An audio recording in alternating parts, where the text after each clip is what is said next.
तो साहिब समझा रहे हैं कि हे मनुष्य, इस दुनिया में दो प्रकार का ज्ञान है।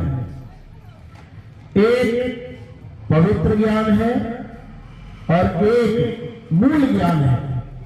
जैसे आप भी देखेंगे, बच्चों की पढ़ाई देखते हैं आप, एक तो है छोटी क्लासें, LKG, UKG, पहली, दूसरी, पांचवी, 10वीं। एक है बड़ी क्लासें, कोई PhD की क्लास, कोई डॉक्टरी की क्लास, कोई इंजीनियरिंग की क्लास दोनों ही है। बच्चा शिष्य दोनों ही प्रकार का है, चाहे वो छोटा सा बच्चा हो, चाहे वो डॉक्टरेट कर रहा है। स्टूडेंट दोनों कहलाएंगे, शिष्य दोनों कहलाएंगे, विद्यार्थी दोनों कहलाएंगे, लेकिन उनके ज्ञान में जमीन आसमान का अंतर होगा। इसी प्रकार जब हम पवित्र ज्ञान की बात करते हैं तो पवित्र ज्ञान में क्या आता है? छोटे लेवल का ज्ञान, बच्चों वाला ज्ञान। और जब हम मूल ज्ञान की बात करते हैं उसमें क्या आता है? सबसे हाई लेवल ज्ञान। अब क्या है पवित्र ज्ञान, क्या है मूल ज्ञान, अच्छी तरह समझ लो। पवित्र ज्ञान का नाम पवित्र इसलिए रखा गया है क्योंकि यह ज्ञान आपको एक पवित्र आत्मा बनाता है, यानी आपको भगवान का भगत बनाता है। क्या है पवित्र ज्ञान? जितने भी मंदिर, मस्जिद, गुरुद्वारे, चर्च, गिरजाघर, जो भी आपको भगवान का घर लगता है, जिस धर्म में आप हो, अपने अपने धर्म के अनुसार सब अपने भगवान के घर जाते हैं। वहां जाना, पूजा पाठ करना, मंत्रों का जाप करना। हिंदू है तो राम राम राम राम कर रहा है, मुसलमान है तो अल्लाह अल्लाह अल्लाह कर रहा है, सिख है तो वाहिगुरु वाहिगुरु वाहिगुरु कर रहा है, और ईसाई है तो गॉड गॉड कर रहा है। कोई बात नहीं, सबको अधिकार है, किसी भी धर्म को चुन सकता है, किसी की भी पूजा कर सकता है। आज कोई हिंदू कहे मैं तो सिख बनना चाहता हूं, बन जा भाई। आज कोई सिख कहे मैं मुसलमान बनना चाहता हूं, बन जा भाई। कोई मुसलमान कहे मैंने ईसाई बनना है, बन जा भाई। कुछ भी बन, लेकिन भक्ति कर, नशा मत कर, जीव हत्या मत कर, पाप मत कर, चोरी मत कर, ठगी मत कर, कत्ल मत कर। तू चाहे हिंदू बन जा, चाहे मुसलमान, चाहे सिख, चाहे ईसाई, उससे कोई फर्क नहीं पड़ता, क्योंकि हर धर्म तुम्हें पवित्र आत्मा बना रहा है। अल्लाह की बंदगी कर रहे हो, अच्छी बात है। राम जी के गुण गा रहे हो, अच्छी बात है। वाहिगुरु वाहिगुरु कर रहे हो, अच्छी बात है। गॉड गॉड कर रहे हो, अच्छी बात है। भगवान के नाम पे लगे रहो। अब ये तो हो गया पवित्र ज्ञान। लगे रहो कब तक? जब तक है जान, लगे रहो। अब मूल ज्ञान क्या है? मूल ज्ञान का मतलब है इन चारों में से जो भी आपने ज्ञान लिया, हिंदू, मुस्लिम, सिख, ईसाई, इन चारों में से किसी भी प्रकार के ज्ञान को ग्रहण ना करना, या कर लिया है तो उसको छोड़ देना। जैसे 12वीं के बाद अगर कोई डिग्री करने जाता है, BA करने गया, BSc करने गया, BCom करने गया, तो 12वीं की क्लास छूट गई या पकड़ ली? छूट गई। 12वीं की किताबें छूट गई या पकड़ ली? छूट गई। 12वीं का टीचर छूट गया या पकड़ लिया?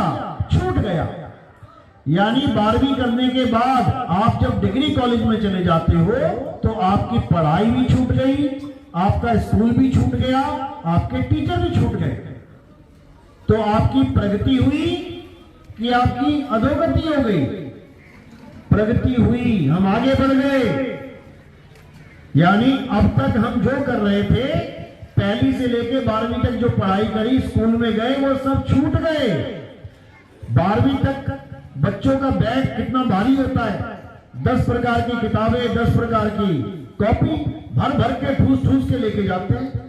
और जब कॉलेज में पहुंच जाते हैं तो एक कॉपी और एक पेन, सारा बैग झोला उतर गया। तो उसमें तरक्की हुई कि उसमें नुकसान हो गया? तरक्की हुई। यानी आप हिंदू हो, मुसलमान हो, सिख सिख हो, ईसाई हो, उससे कोई फर्क नहीं पड़ता। अच्छी बात है, कुछ कर रहे हो, भगवान भगवान कर रहे हो, अल्लाह अल्लाह कर रहे हो, वाहिगुरु वाहिगुरु कर रहे हो, लेकिन ये आपको कहां तक लेके जाएगा, आपने इस पे विचार करना है। तो हिंदू धर्म में भी 2 प्रकार का ज्ञान है, मुसलमान धर्म में भी 2 प्रकार का ज्ञान है, ईसाई धर्म में भी 2 प्रकार का ज्ञान है, और सिखों के धर्म में भी 2 प्रकार का ज्ञान है। एक ज्ञान है कथने वाला। आप हिंदू हो, आप आरतियां गाते रहो, श्री रामचंद्र जी की आरती, दुर्गा जी की आरती, हनुमान जी की आरती, शिव जी की आरती गाते रहो। आप मुसलमान हो, आप नमाज गाते रहो, पढ़ते रहो, कुरान पढ़ते रहो। आप ईसाई हो, आप बाइबल पढ़ते रहो। आप सिख हो, गुरु ग्रंथ साहब पढ़ते रहो। एक तो हो गया ये ज्ञान। अब दूसरा ज्ञान क्या है, जिसको मूल ज्ञान कहते हैं। अब वो ज्ञान क्या है, वो है आत्मज्ञान। आत्मज्ञान, क्योंकि जब तक आत्मज्ञान नहीं समझ में आया, तब तक आपकी पढ़ाई पूरी नहीं हो सकती। आत्मज्ञान क्या चीज है, अच्छी तरह समझ लें। गीता कहती है, हे अर्जुन, इस दुनिया में 2 प्रकार के तत्व हैं। अध्याय 4 में आप इसका जिक्र सुनोगे, अध्याय 2 में भी है। इस दुनिया में 2 प्रकार के तत्व हैं। कौन कौन से? एक असत्य और एक सत्य। अब जो असत्य तत्व है, उसके बारे में क्या बोला कृष्ण जी ने? हे अर्जुन, जो जन्मता है और मर जाता है, जो उगता है और खत्म हो जाता है, जो पल पल बदल जाता है, वो असत्य है। जैसे ये शरीर,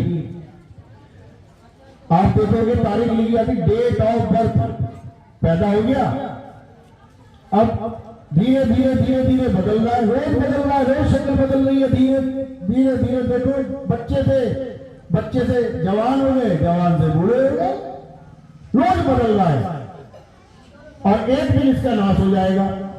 तो ये तत्व असत्य तत्व कहलाता है। असत्य, झूठ। ये शरीर झूठ है, असत्य है। और क्या असत्य है?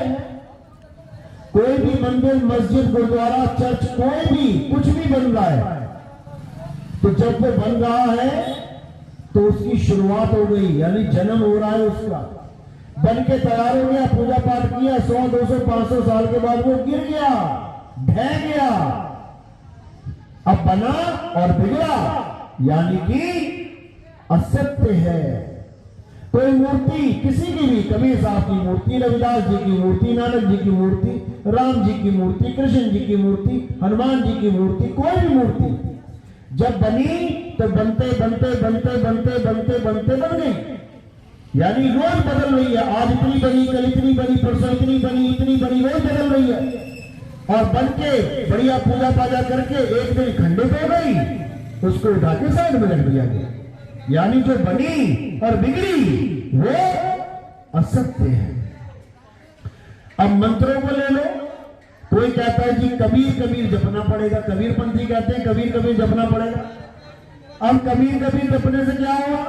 जैसे ही बोला का, तो मंत्र शुरू हो गया, कबीर, मंत्र खत्म हो गया। यानी जो शुरुआत हुई और जिसका खात्मा हो गया, क्या है वो? असत्य है, झूठ है। अब चाहे तुम सतनाम सतनाम जपो, सतनाम का मतलब होता है सच्चा नाम, और तुमने जपना शुरू कर दिया सतनाम, मां पे खत्म हो गया, यानी झूठ है। सतनाम भी झूठ हो गया। अगर वो खत्म हो जाए तो जो भी चीज बनती है अर्जुन, और जिसका भी नाश होता है अर्जुन, वो असत्य है। असत्य है, ये पूरी कायनात असत्य है। क्यों? रोज बदल रही है। सुबह